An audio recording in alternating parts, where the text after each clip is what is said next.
தேவன் உங்களை அழைத்திருந்தால், அந்த அழைப்பை நீங்கள் மீறினால், வேதம் சொல்லுகிறது, கலப்பையின் மேல் கை வைத்து விட்டு பின்னிட்டு பார்க்கிற எவனும் தேவனுடைய ராஜ்யத்தில் பிரவேசிக்க முடியாது.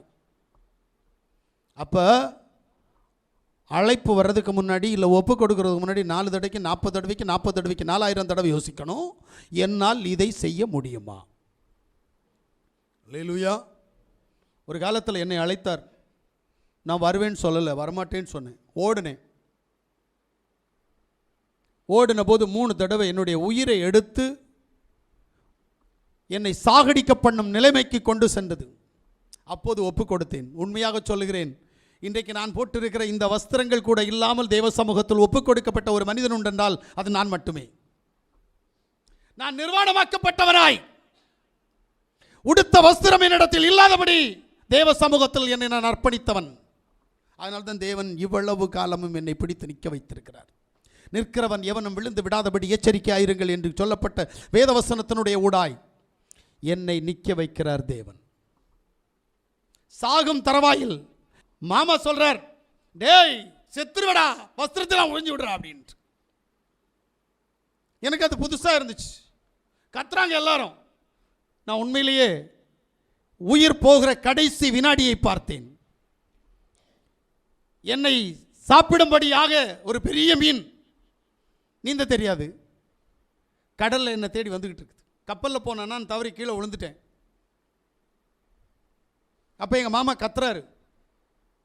உண்மை சொல்கிறேன், முழு வஸ்திரங்களும் களைந்தவனாய் தேவசமூகத்தில் ஒப்பு கொடுத்தேன், ஆண்டவரே உம்முடைய ஊழியத்தை செய்கிறேன் என்று சொல்லி.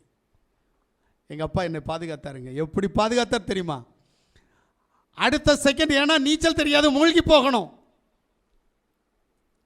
அடுத்த செகண்ட் இன்னொரு கப்பலை வர செய்து அந்த கப்பலில் என்னை ஏற்றி மலேசியா கொண்டு போய் விட்டாங்க. ஏதோ தப்புனே, அங்கேருந்து வந்தவன் தான் இன்னைக்கு வரைக்கும் திரும்பி போகலை. நமக்கு பணம்னா என்ன ஆட்டம் போடுறோம் தெரியுமா? நான் அன்னைக்கு 32,000 ரூபா சென்ட்ரல் கவர்மெண்ட் சேலரி வாங்கினவன். அறிஞர் அண்ணா ஈவேரா பெரியாரில் நான் என்ன செஞ்சவன்? வேலை செஞ்சவன். அறிஞர் அண்ணா ஈவேரா பெரியார்னா உங்களுக்கு தெரியாது. தமிழ்நாட்டுக்கு சொந்தமான அல்லது பெரிய கப்பல் ஒன்று இருக்குது, அது சென்ட்ரல் கவர்மெண்ட்டுக்கு சொந்தமான இந்த கப்பலில் வேலை செஞ்சவன். என்னை அழைத்தார். அழைப்பின் சத்தத்தினுடைய ஊடாய் நான் தேவ சமூகத்தில் கடந்து வந்தபோது தேவன் என்னை நடத்தி கொண்டிருக்கிறார்.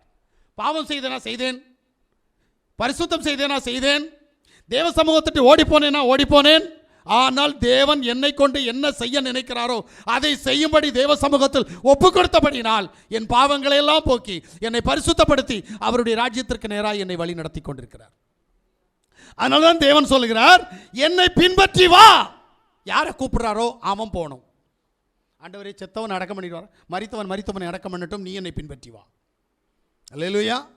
ஆண்டவரே, என் புருஷனுக்கு சாப்பாடு போட்டு வரேன், அவன் சாப்பாடு அவன் சாப்பிடுவான், நீ என்ன பின்பற்றி வா.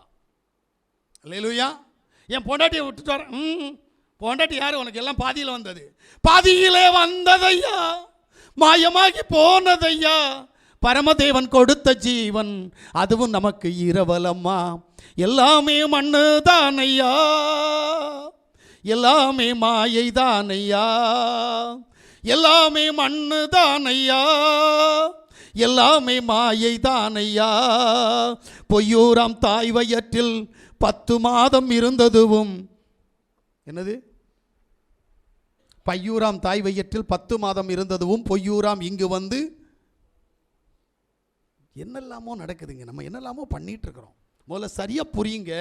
இந்த உலகம் ஒரு மாயை, உன்னுடைய வாழ்க்கை ஒரு மாயை.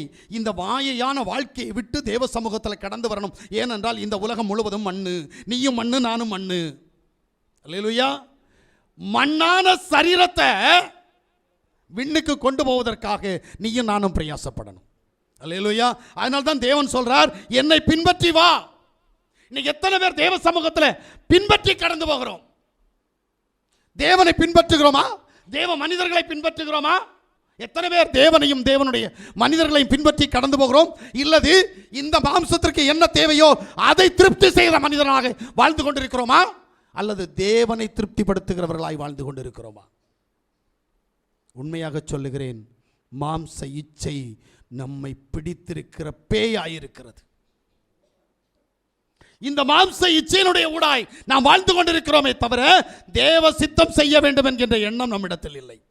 கண்ணுக்கு இனிமையானது எது, சிந்தனைக்கு பிடித்தது எது, இதைத்தான் தேடுகிறோம். என் தேவன் இதை வெறுக்க சொன்னார், ஆனபடியினால் நான் வெறுத்து விடுவேன் என்கின்ற எண்ணம் நமக்கு வரவில்லையே. ஏன்?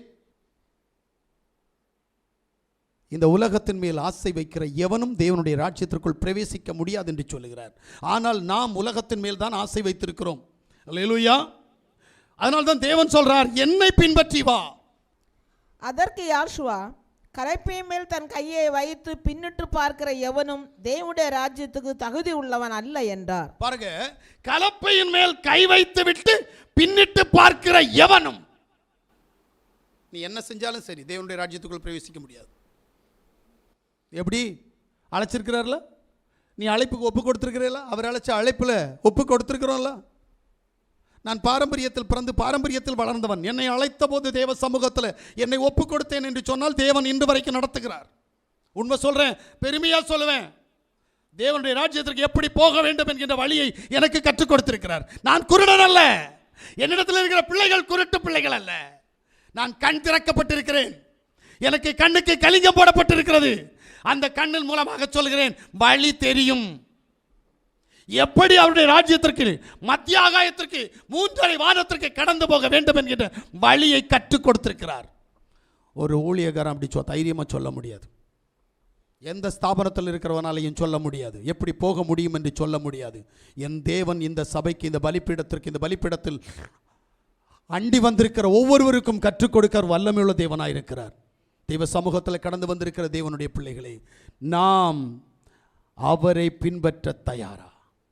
நாம் அவரை பின்பற்ற வேண்டுமானால் நீங்கள் உங்கள் பிள்ளைகளை பார்த்து சொல்வீர்கள், மக்களே நான் சொல்றதை கேளு. எல்லாரும் சொல்லுவோம், நான் சொல்றதை கேளு மக்களே. அப்பா அம்மா எவ்வளோ கஷ்டப்பட்டு உன்னை வளர்த்துறாங்க. ஆமென். உளையான சேற்றிலிருந்து, பாவத்தின் படுகொலியிலிருந்து, பாரம்பரியத்திலிருந்து, அக்கிரமத்திலிருந்து, பாவ பெருங்கடலிலிருந்து உன்னை மீட்டெடுத்த தேவன் எவ்வளவு கஷ்டப்பட்டார் தெரியுமா? உன் தாய் தோப்பன் செஞ்ச அர்ப்பணத்தை போல அல்ல, அவர் தன்னை தானே அர்ப்பணித்தார். யாகபலியாக ஒப்புக் கொடுத்தார். சிலுவையை சுமந்தார். சிலுவையில் அடிக்கப்பட்டார்.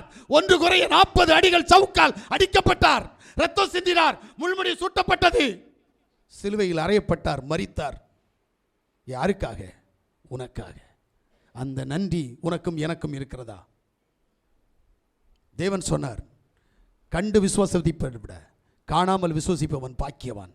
இஸ்ரவேல் ஜனங்கள் கண்டார்கள், விசுவாசிக்கவில்லை. புறஜாதிகளாகிய நீங்கள் காணவில்லை, விசுவாசித்தால் பாக்கியவான்கள். அல்லேலூயா.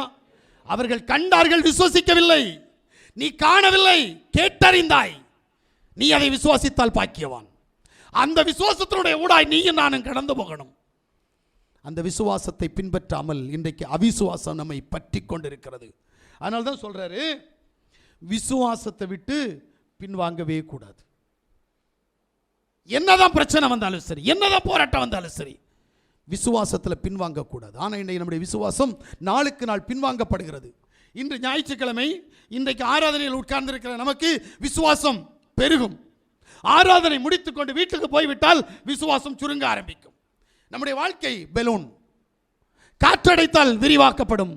காற்று கடந்து போனால் அது சுருங்கி ஒன்றுக்கும் உதவாதவதாக போகிறது போல நம்முடைய வாழ்க்கை இன்றைக்கு ஒன்றுக்கும் உதவாத வாழ்க்கையாக வாழ்ந்து கொண்டிருக்கிறோம். தயவு செய்து வேதம் சொல்லுகிறதை கேளுங்கள். வேதம் சொல்லுகிறது, நீங்கள் உங்களை தேவ சமூகத்தில் ஒப்புக்கொடுங்கள். அவர் உங்களை அழைத்தால் அந்த அழைப்பு வித்தியாசமாக இருக்கும்.